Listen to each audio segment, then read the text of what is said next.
இந்த பட்டியலினம் அப்படின்னு வரும்பொழுது பட்டியலினத்தை பயன்படுத்தி கொள்வதற்காகத்தான் அரசியல் கட்சிகள் பெரும்பாலும் இருக்காங்களே தவிர அவர்கள் உண்மையாக பயனடைவதற்கான எண்ணமோ சிந்தனையோ முயற்சியோ எதுவுமே இல்லை. எந்த சைடில்? திராவிட சைடில். இப்போ நான் சொல்கிறத நாம் தமிழர் தலைவர் சீமான் பேச மாட்டாரா? ஸோ இந்த மாதிரி விஷயங்களை வரும்பொழுது அந்த பட்டியலினத்தவர்கள் இன்னும் கொஞ்சம் விழிப்புணர்வு பெற்று நமக்காக வாதாடக்கூடியவர்கள் யார், உண்மையிலேயே வாதாடக்கூடியவர்கள் யார், நமக்காக வாதாடுவது போல தேர்தலுக்காகவும் தங்களுடைய சுயநலத்துக்காகவும் நடிப்பவர்கள் என்பதை அந்த இன மக்கள் வேறுபடுத்தி பார்க்க வேண்டும். அதற்கு இந்த மாநாடு ஒரு வாய்ப்பு. சொல்கிற மாதிரி இது 3வது முறை பண்ணார் அவர். இது செய்யும் பொழுது இது மக்கள் உணர வேண்டும். இந்த உணர்வு அவர்களுக்கு சென்று சேர வேண்டும். இது வெறும் தேர்தலுக்காக நடத்தப்படும் மாநாடு இல்லை. யார் உண்மையிலேயே நமக்காக வாதாடுறாங்க, பாடுபடுறதுக்கு தயாராக இருக்காங்க, யார் நாடகம் போடுகிறார்கள் என்பதை மக்கள் புரிந்து கொண்டாலே எழுச்சியும் விழிப்புணர்வும் விடுகிறது இல்லையா? அந்த விழிப்புணர்வு தான் வாக்குகள். பட்டியலினம் சொல்லி இயக்கம் நடத்துகிறவங்க எல்லாம் அவங்க தான் வளர்ச்சி பெற்றார்களே தவிர இனம் வளர்ச்சி பெற்றதா, இந்த இனம் எழுச்சி பெற்றதா என்றால் இல்லை என்பதுதான் வேதனையான. இந்த 20 இல்லை கூட முன்ன பின்ன இருந்தால் கூட அந்த மாநாடு நிச்சயமாக ஒரு ஒரு ஒரு தாக்கத்தை ஏற்படுத்தும். ஏன்னா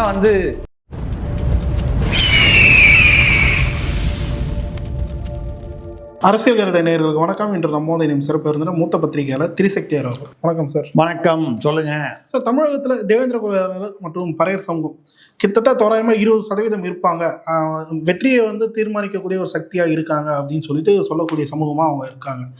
இப்போது நாம் தமிழர் சார்பில் தேவேந்திர குலவேலர் பட்டியல் வெளியேற்றம், ஜாதிவாரி கணக்கெடுப்பு, பஞ்சமநில மீட்பு, சமூக நீதி, இது எல்லாத்தையும் சேர்த்து ஒரே பொதுக்கூட்டமாக வர 7ஆம் தேதி கள்ளக்குறிச்சி உளுந்தூர்பேட்டையில் வச்சுருக்காங்க. இந்த மாநாடு எப்படி சார் பார்க்குறீங்க? 7ஆம் தேதி அன்னைக்கு இல்லை, 20% அவங்க 20%க்கு மேலேயே கூட இருக்கலாங்கிறது என்னுடைய கருத்து. சாதிவாரி சென்சஸ் எடுத்தால் தான் இந்த மாதிரி விவரங்கள், துல்லியமான விவரங்கள் வெளிவரும். அதனாலேயே அதை எடுக்காமையே இருக்காங்க. இப்போ எடுத்தாங்கன்னா அவங்க கேட்பாங்கல்ல, நாங்கள் அதிகமாக இருக்காங்க அப்படின்னா அதிகமாக இருக்கும், எங்களுக்கு இவ்வளோ இப்போ ஒதுக்கணும், அதுபடி அவங்கவுங்க கேட்பாங்க. அதை விட கம்மியாக இருக்கீங்க நீங்கள் எப்படி அப்படின்னு சொல்லிட்டு கேட்க வந்தாங்கன்னா அங்கே தானே பிரச்சனையே.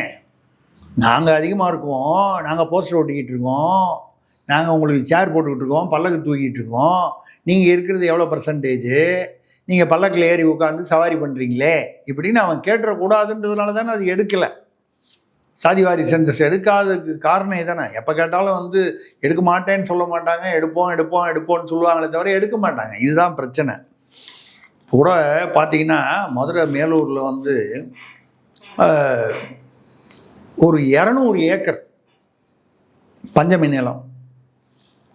200 ஏக்கருங்கிறது எவ்வளோ பெரிய நிலம் பாருங்க. அந்த நிலத்தை ஆட்டையை போட்டு அதை இது பண்ணி, அதாவது தனியார் வேறு யாருக்கோ மாற்றின மாதிரி, அதை வழக்கம் போல் அந்த பட்டாலாம் குல்மால் பண்ணி விற்றுட்டாங்க. இதை ஒரு சமூக ஆர்வலர் ஒருத்தர் அவர் பட்டியலினத்தை சேர்ந்தவர். மேலூர்னா மதுரையை ஒட்டி. அவர் இதை வெளியே கொண்டு பத்திரிகைகளில் அங்கே இங்கெல்லாம் போட்டு ஹைகோர்ட்டில் வேறு போய், ஹைகோர்ட்டும் இது பஞ்சமி நிலம், இதை எப்படி வருவாய்த்துறையோ இல்லை பதிவுத்துறையோ இதை எப்படி அனுமதித்தது அப்படின்னு சொல்லி உயர்நீதிமன்றமும் கேள்வி கேட்டுருச்சு. அதை தடை பண்ணணும். அது உங்களுக்கு தெரியும், தனியாருக்கு போச்சுன்னா உடனே அடுத்தது அப்படியே அந்த பக்கத்துலேருந்து ரியல் எஸ்டேட்டுக்கு மாறிடும். மேலூர்னா மதுரைக்கு வெளியில் இருந்ததுன்னா உங்களுக்கு எப்போவுமே சிட்டி டெவலப் ஆச்சுன்னா சிட்டியை சுற்றி இருக்கிற இடம் ஆட்டோமேட்டிக்காக டெவலப் ஆகிட்டே வரும்ல. இப்போ கூட ரீசெண்டாக டங்ஸ்டன் சுரங்கம் அங்கே தான் தோண்டப்பட போகிறதா ஒரு இஷ்யூ கூட போயிட்டுருக்கு. இது இந்த சமூக ஆர்வலர் அவர் பட்டியலினத்தை சேர்ந்தவர்.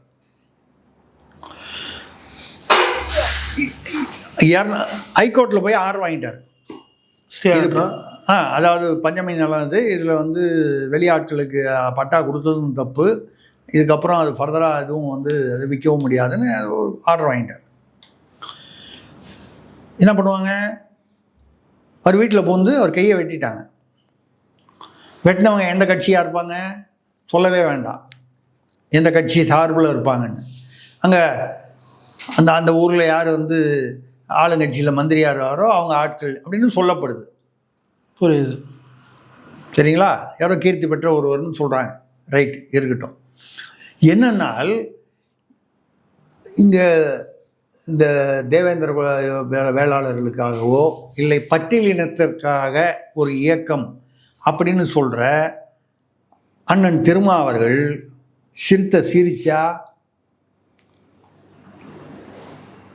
பட்டியலினத்தை சேர்ந்த ஒருவர் சமூக ஆர்வலர் பஞ்சமி நிலத்தை, நாங்கள் பஞ்சமி நிலத்தை மீட்போம், நீங்கள் மீட்க வேணாயா, தைரியமாக போய் உங்களால் ஒருத்தன் வந்து மீட்கிறதுக்காக கோர்ட் வரைக்கும், ஏன்னா பட்டியலினத்தை சேர்ந்தவர் என்றால் பொதுவாக பொருளாதார ரீதியாக ஒரு பெரிய அளவில் இருக்க வாய்ப்பில்லை.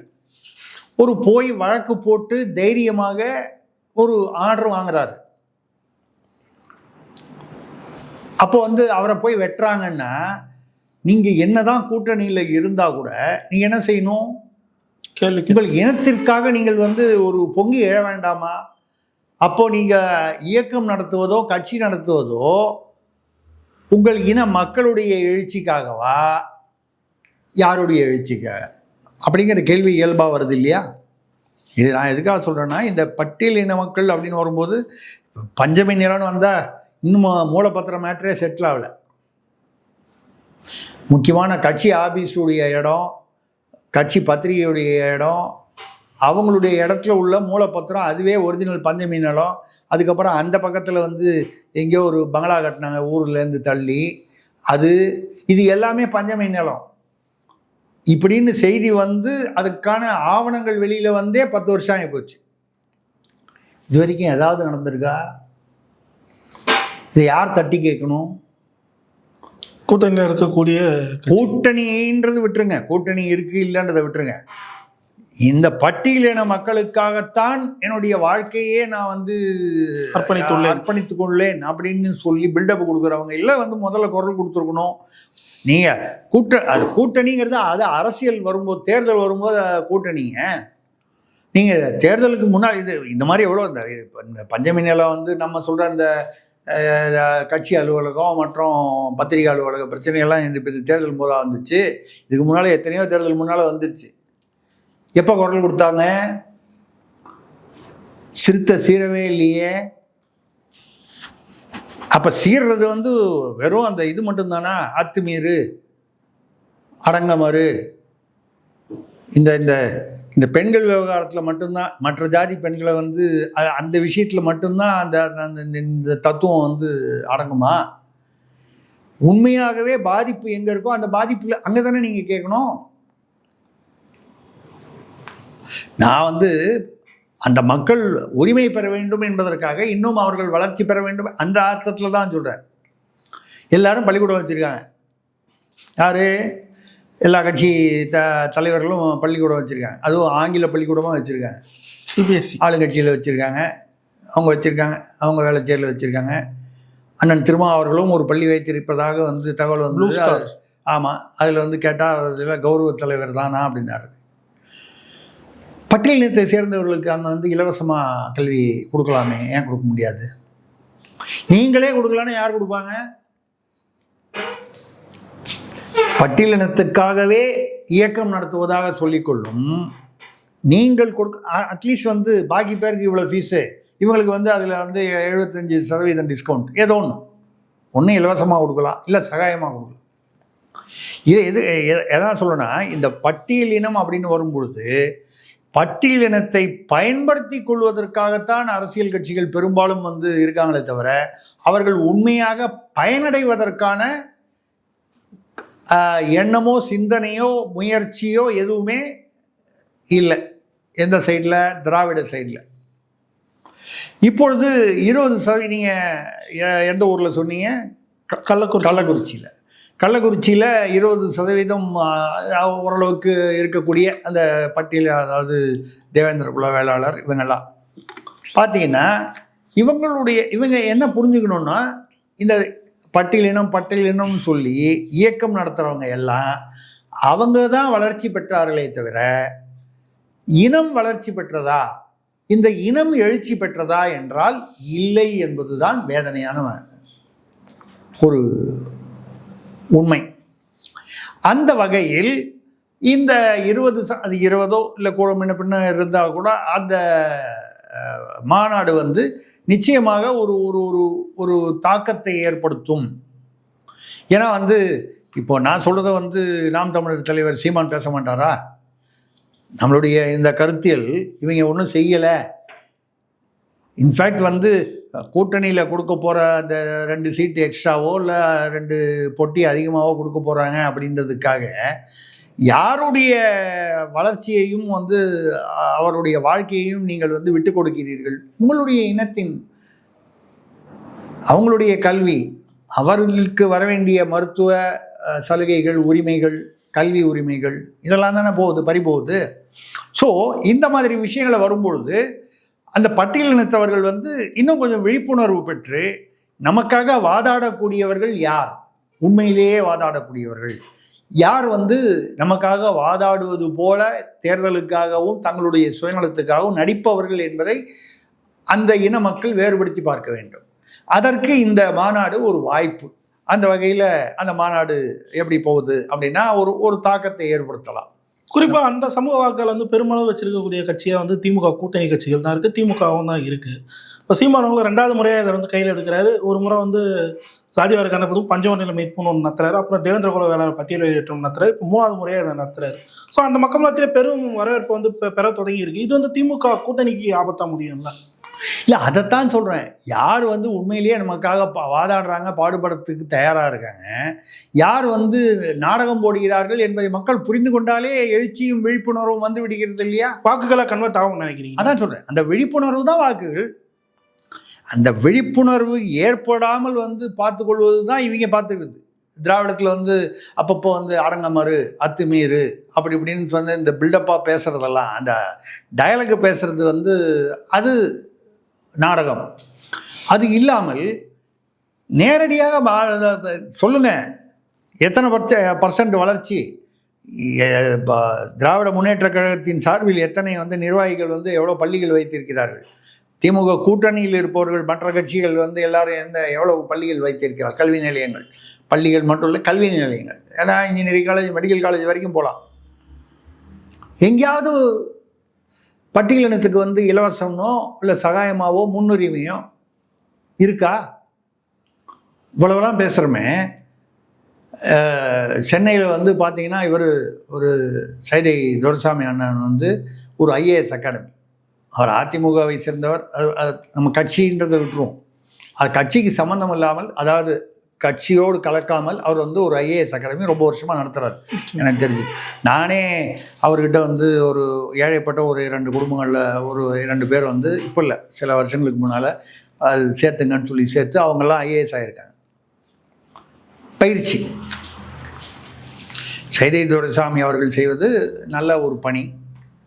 பணத்துக்காக மட்டுமே இல்லாமல், பணம் இல்லாமல் ஃப்ரீயாக பண்ணுறாருன்னு சொல்லலை, எல்லா சாதியினருக்கும் அதில் கொடுக்குறாரு. அதில் ஒன்றும் பெரிய சாதி கட்சி ரீதியாகவோ எந்த விதமாகவோ அந்த மாதிரி ஒரு பாரபட்சம் இல்லாமல். நான் என்ன கேட்குறேன், பட்டியலினத்திற்காகவே என் வாழ்க்கையை அர்ப்பணித்தேன் என்று சொல்லக்கூடிய தலைவர்கள், திமுக கூட்டணியில் இருப்பவர்கள், திமுகவினர் ஏன் ஒரு IAS அகாடமி ஆரம்பிக்கக்கூடாது? பட்டியலினத்துக்காக மட்டும் பண்ணலாமே. பேசும்போது நம்ம என்ன சொல்கிறோம், நீதிபதிகள் என்றால் ஒரு குறிப்பிட்ட சாதியினர், உயர் சாதியினர் மட்டும்தான் வருகிறார்கள். சரி, IAS அதிகாரிகள் என்றால் உயர் சாதியினர் மட்டும்தான் வருகிறார்கள். சரி, இருக்கலாம். ஆனால் பட்டியலினத்து மக்களை மேலெழுப்பி அவர்களையும் அதற்கு சமமாக கொண்டு வருவோம் முயற்சி யார் எடுக்க வேண்டும்? முதல்ல நீங்கள் உங்கள் இனத்திலேயே அதை எடுக்கலைன்னா வெளியில் இருக்கிறவங்களை எடுப்பாங்கன்னு எப்படி எதிர்பார்க்குறீங்க? இப்போ திமுக ஆட்சி தலைமையில் யார் இருக்காங்க? ஒரு குடும்பம் இருக்குது. அவங்களுடைய சாதி மொத்தம் தமிழ்நாட்டில் எவ்வளோ பர்சன்டேஜ் இருக்கும்? இசை வேளாளர்கள் எவ்வளோ பர்சன்டேஜ் இருக்கும்? 2% இருக்குமா? அவ்வளோதான் இருக்கும். நம்ம வந்து அவர்கள் ஆளக்கூடாது அப்படி அந்த அர்த்தத்தில் சொல்லலை. நீங்கள் போய் நாங்கள் 20% இருக்கோம், 25% இருக்கோம், 22% இருக்கோம் அப்படின்னு சொல்லி கேட்டு உங்கள் உரிமைகளை பெற வேண்டும். முதல்ல நீங்கள் ஒரு உதாரணமாக திகழ வேண்டும்ல. ஒரு ஐஏஎஸ் அகாடமி ஆரம்பிங்க. முடியாதா? இவ்வளோ வருஷமாக அரசியலில் இருக்கீங்களே,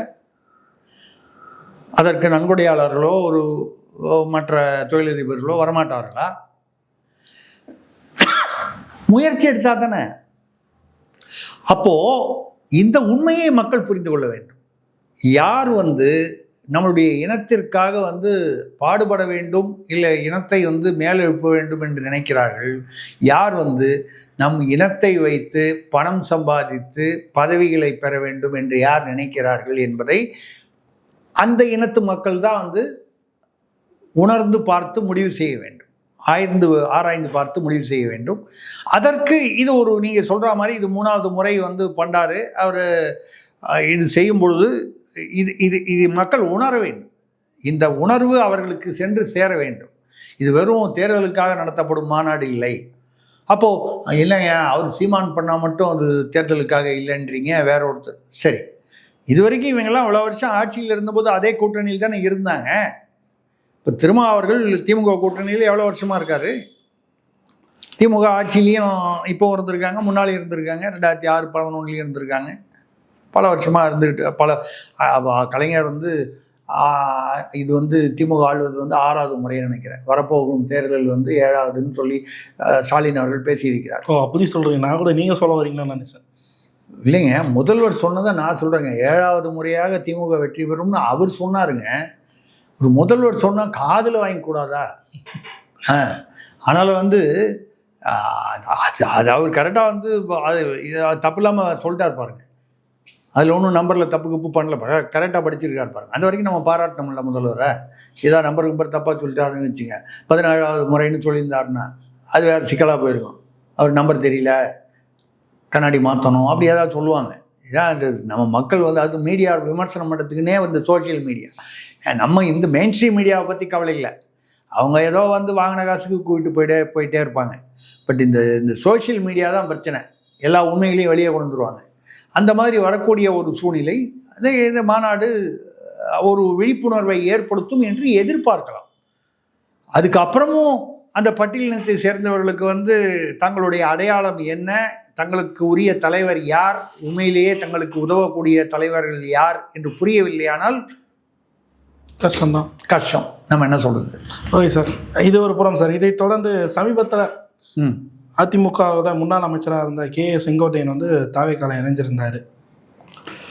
இப்போது கார்த்திகை திருநாள் முன்னிட்டு போஸ்ட்லாம் போட்டார். திடீர்னு பார்த்தா போஸ்ட் டெலிட் செய்யப்படுது, திருப்பி போஸ்ட்லாம் போடுறாரு. எனக்கு ஒரு சின்ன சந்தேகம், நான் கேட்டுறேன், அப்புறம் மறந்துடுவேன். போன தடவை முந்தானத்து அதில் பேசும்போது ஏதோ 26% தாவேக்காவுக்கு வந்து வாக்குகள் வரும், ஏதோ 140 தொகுதி 144 கரெக்டாக வச்சுருக்கீங்க நீங்கள். ஆமாம், கரெக்டு, 144 ரைட்டு. அந்த வகையில் வந்து வந்துடும் அப்படின்னு சொல்லலாம் பேசுனீங்கல்ல. இது செங்கோட்டையனுக்கு மூவா பியா? செங்கோட்டையனுக்கு முன்னா, செங்கோட்டையனுக்கு பின்னா. ஏன்னா செங்கோட்டையன் வந்த பிறகு ஏன்னா அதுக்கு முன்னால் எடுத்திருந்தாங்கன்னு வச்சுங்க, 26ன்றது என்னை பொறுத்த வரைக்கும் நீங்கள் சொல்கிறத பார்த்தா ஒரு கணக்கு பண்ணால் ஒரு 36 ஆகிடுமோ? ஏன் அவர் வந்தால் குறையன்றீங்களா? இல்லை, நான் அப்படி சொல்லைங்க. செங்கோட்டையன் வந்ததுனால ஒரு தாவேகா வந்து ஒரு மிகப்பெரிய ஒரு எழுச்சி பெற்று விட்டது அப்படின்னா குறைஞ்சபட்சம் ஒரு 10%ஆவது அதிகமாக வரணும்ல. ஓ, அப்படி சொல்கிறீங்க. எடப்பாடி பக்கம் குறைஞ்சிடணும், மேபி கொஞ்சம் திமுகலேருந்து கூட குறையறதுக்கு வாய்ப்பு இருக்கலாம். இந்த பக்கம் தாவேகாவுக்கு ஒரு 10%ஆவது கூட வரணும்ல. அப்போ நான் கணக்கு போடுவேன்ல, 26, இப்போது செங்கோட்டையன் இந்த பக்கம் வந்துட்டார் 36. இதில் வேறு வந்து ஓபிஎஸ் தனி கட்சி ஆரம்பிக்கிறதா இல்லை வந்து தாவேகாவில் போய் இணையறதான்றதை 15ஆம் தேதி முடிவு பண்ணுவாருன்றாங்க. அவர் வந்தாருன்னா இன்னொரு 10%, 46 ஆகி போச்சு.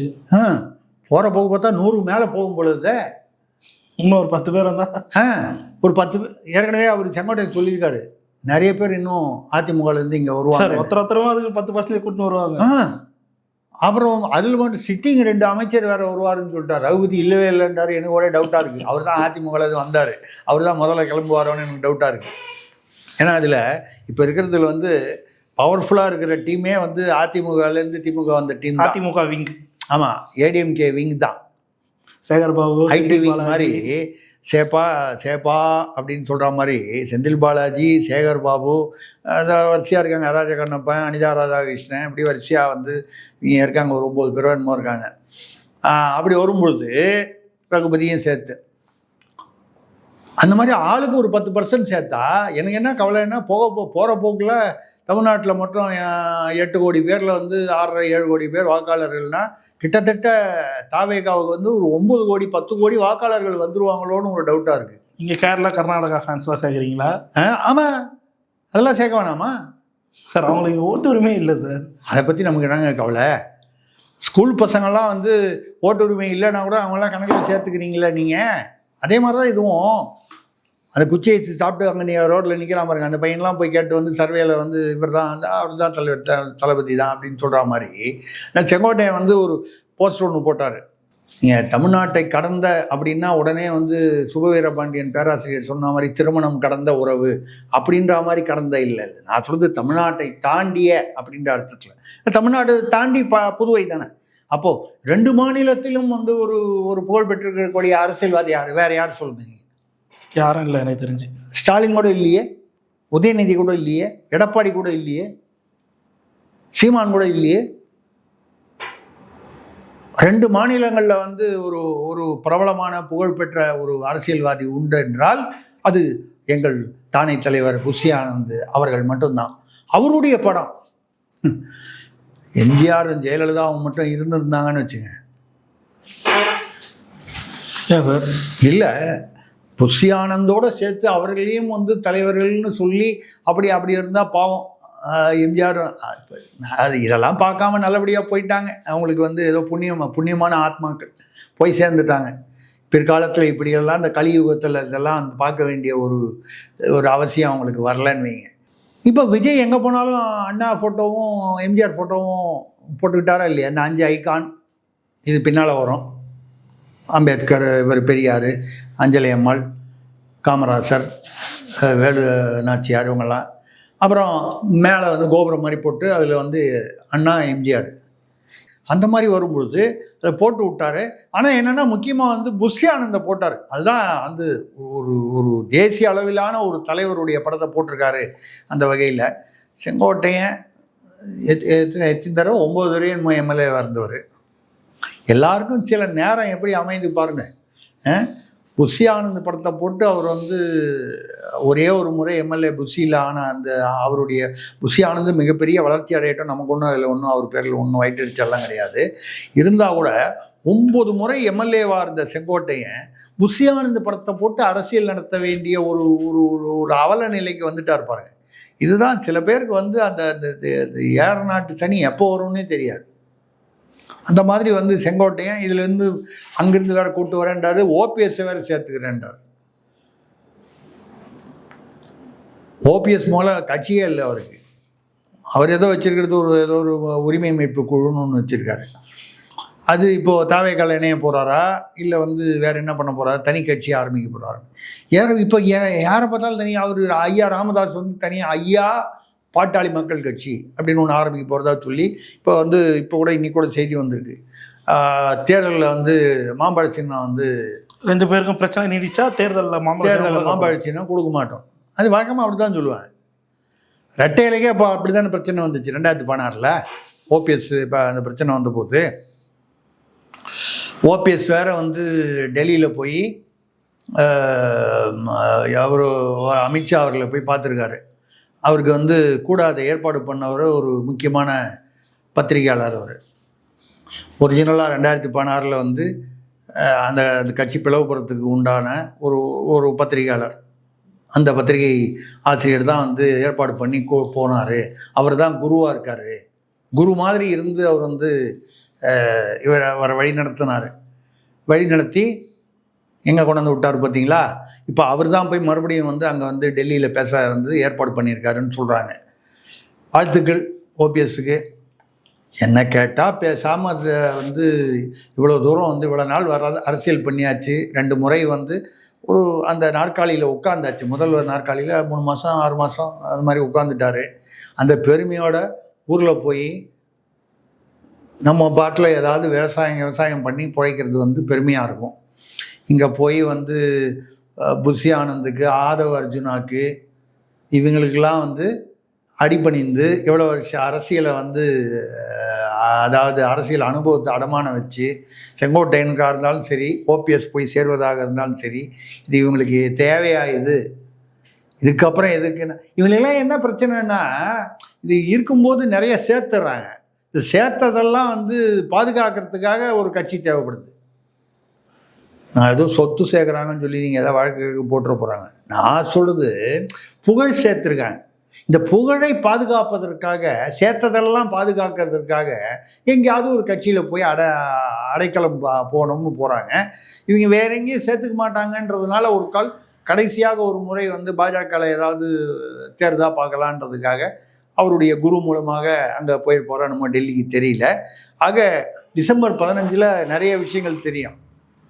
அவர் என்ன பண்ணுறாரு, யார், ஓபிஎஸ் புது கட்சியா, ஐயா ராமதாஸ் அவர்கள் புது கட்சியா, இதில் வந்து இன்னொரு கேண்டிடேட்டு அண்ணாமலை அவர் புது கட்சி ஆரம்பிக்க போகிறாருன்றாங்க, இல்லைன்றாங்க.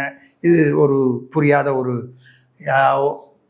பரபரப்பாக பேசப்படுகிறது. ஆனால் அவராக வெளியே சொல்லும் வரை தெரியாது. அங்கே பாஜக இருப்பாருன்னு சொல்கிறாங்க, நமக்கு தெரியல. அது அவருடைய முடிவு. ஒரு 2-3 இந்த மாதிரி புது கட்சி உருவாகும் போல இருக்கு டிசம்பர் 15 வாக்கில் தமிழ்நாட்டில். ஆக கல்யாணம் களை கட்டுது, தேர்தல் கல்யாணம் களை கட்டுகிறது. முன்னாலெல்லாம் வந்து இவ்வளோதான் கட்சிகள் இருந்தது. இப்போ தமிழ்நாட்டில் கட்சிகள் அதிகமாகி கொண்டே போகின்றன. இவர் வேறு வந்து இப்போது இந்த பக்கம் அதில் இந்த பொருத்தம் பார்த்தீங்கன்னா இன்னும் ரொம்ப அதிகமாக இருக்கும். வைகோட்டேருந்து பிரிஞ்சு மல்லை சத்யா ஒரு கட்சி வேறு ஆரம்பிச்சிருக்காருல்ல. இப்போ கட்சிகள் வரும்போது இந்த கூட்டணி சுவாரஸ்யமாவது இல்லை. அங்கே ஐயா ராமதாஸ் கட்சி திமுகவுடன் கூட்டணி வச்சா அவர் விசிக வெளியே போவேன் பாரு. வைகோ வந்து மல்லை சத்யாவோட திமுக கூட்டணி வச்சா வைகோ வெளியே போகிறேன் பாரு. இப்படி நிறையா பர்முட்டேஷன் காம்பினேஷன் இருக்குது. இதெல்லாம் இந்த டிசம்பர் 15 தமிழ்நாடு இதில் வந்து பார்த்தீங்கன்னா கிரக நிலை வந்து உச்சத்துக்கு வருது. திமுக இல்லை மொத்த அரசியல் கட்சி மக்களுக்கு தான் வழக்கம் போல் சுக்கிரன் வரானா வக்கரம் வருதான்னு தெரியலையே. சுக்கிரனாக இருந்தால் பரவாயில்ல, சுபம் ஏற்படும்.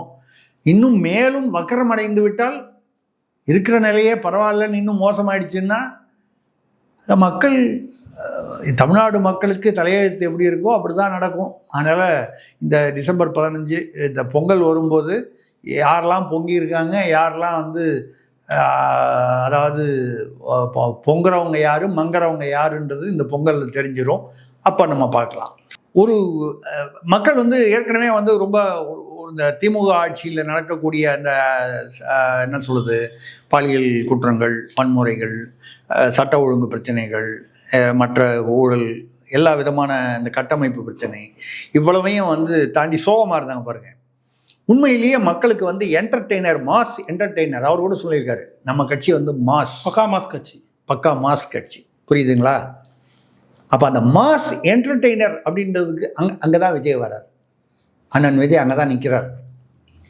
இப்போ அந்த என்டர்டெயின்மெண்ட் வந்து மக்கள் சோகமாக இருக்காங்க. ரோடெல்லாம் மோசமாக இருக்குது, பிரிட்ஜெல்லாம் விழுந்துருது, ஸ்கூலுக்கு எல்லாம் ஒன்றும் இல்லை. அங்கே ரோட்டில் பொம்பளைங்கள்லாம் தனியாக போக முடியல, 80 வயசு கிழவியும் போக முடியல, 8 வயசு பாப்பாவும் போக முடியல. எங்கே பார்த்தாலும் ஒரே ரவுடி கேங்கு, இப்படி பிரச்சனையாக இருக்குது. போலீஸ் ஸ்டேஷனையும் அடித்து உடச்சிட்றானுங்க. சரி, நம்பி போலீஸ்காரன்ட்ட போனால் போலீஸ்காரன் பார்த்தீங்கள ஒரு இந்த பக்கத்தில் தான், உங்கள் பக்கத்தில் தான், திருவண்ணாமலை பக்கத்தில் அந்த இல்லை, இங்கே ஒரு காதலான எதிராக வந்து அவர் வந்து ஏமாற்றிட்டார், போகிறாரு வராருன்னு ஒரு கம்ப்ளைண்ட் கொடுத்த ஒரு இது வந்து ஒரு ஏசி அசிஸ்டன்ட் கமிஷனர், அவர் என்னமோ ஒரு பிரபு, விருகம்பகத்துலேயே என்னமோ தான். அவர் வந்து அந்த புகார் அளித்த பெண்ணை வந்து படுக்கைக்கு கூப்பிட்டுருக்கார்.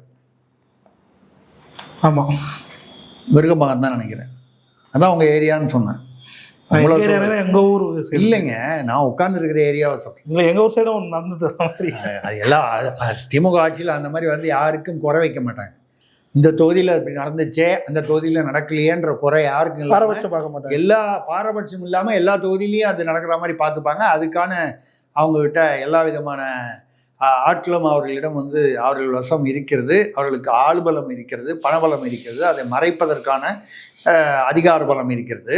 இல்லை அந்த மாதிரி இந்த மாதிரி வந்து ஒரு சிந்தனை மக்கள் வந்து யார் எவ்வளோ ஓட்டு போடுவாங்க அப்படின்னு வரும்போது, இந்த முறை யாருக்கு மக்கள் ஓட்டு போட்டாலும் நிச்சயமாக பெண்களின் வாக்கு பீகார் மாதிரி தமிழ்நாட்டில் இந்த முறை பெண்களின் வாக்கு வந்து எந்த பக்கம் அதிகமாக விழுதோ அந்த பக்கம் அவங்க தான் ஜெயிப்பாங்க. பொதுவாகவே உண்டு.